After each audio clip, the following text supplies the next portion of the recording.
Bonsoir à tous, bienvenue. Direction la sous-préfecture de Bingerville pour ouvrir ce flash d'information où après la construction et la réhabilitation des logements des instituteurs du village, c'est à présent 2 immeubles que la chefferie Tchagba de Bregbo initie pour le bien-être des populations d'une valeur d'environ 900 millions de francs CFA.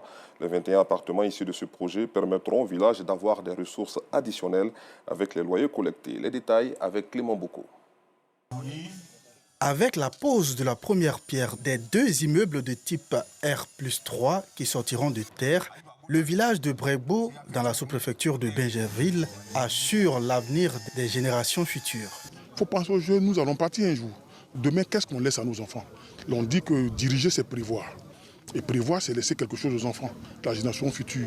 Que Dieu fasse qu'ils aient quelque chose, de sorte que demain, on ne soit pas en train de vendre. Qu'ils aient quelque chose sur lequel ils vont s'appuyer pour pouvoir réaliser un certain nombre de choses. C'est ce qui nous a habité. Un projet, il y aura plusieurs comme ça. Ça, c'est comme les autres disent, c'est le début, hein, c'est le commencement.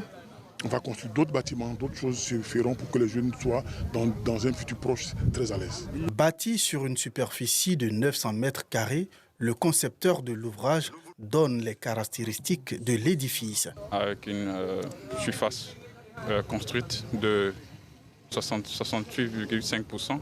Donc nous sommes autour de 600 mètres carrés de bâti.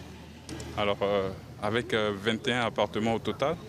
Donc pour le bâtiment A, nous avons au rez-de-chaussée des galeries, des magasins.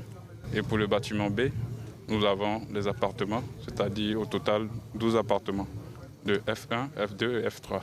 Pour le représentant du député maire de Bingerville, l'action de la chefferie de Bregbo est à saluer. Aujourd'hui, nous voyons tous ces litiges fonciers, je pense que c'est par manque d'organisation.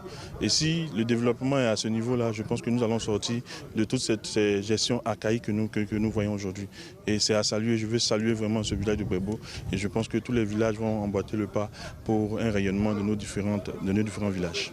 Lancé ce vendredi 21 mars, la livraison des 2 immeubles est prévue dans 6 mois selon le promoteur et est financée par le village de Bregbo à hauteur de 900 millions de francs CFA.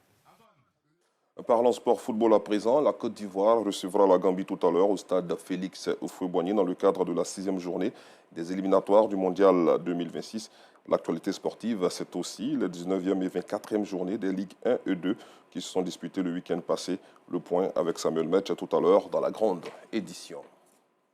À l'international, 2 journalistes ont été enlevés ce matin à Ouagadougou. Il s'agit de Guézouma Sanogo et Boukari Ouoba, respectivement président et vice-président de l'Association des journalistes du Burkina Faso.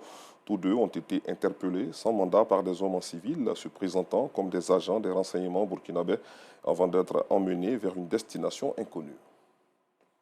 Toujours dans la sous-région, au Mali, un défenseur des droits humains accuse la sécurité d'État, service de renseignement de nombreuses arrestations extrajudiciaires. Souleymane Camara, président du réseau des défenseurs des droits humains du pays, demande la judiciarisation de la branche des services de renseignement qui opère enlèvement et arrestation extrajudiciaire. Rendez-vous à 19h30.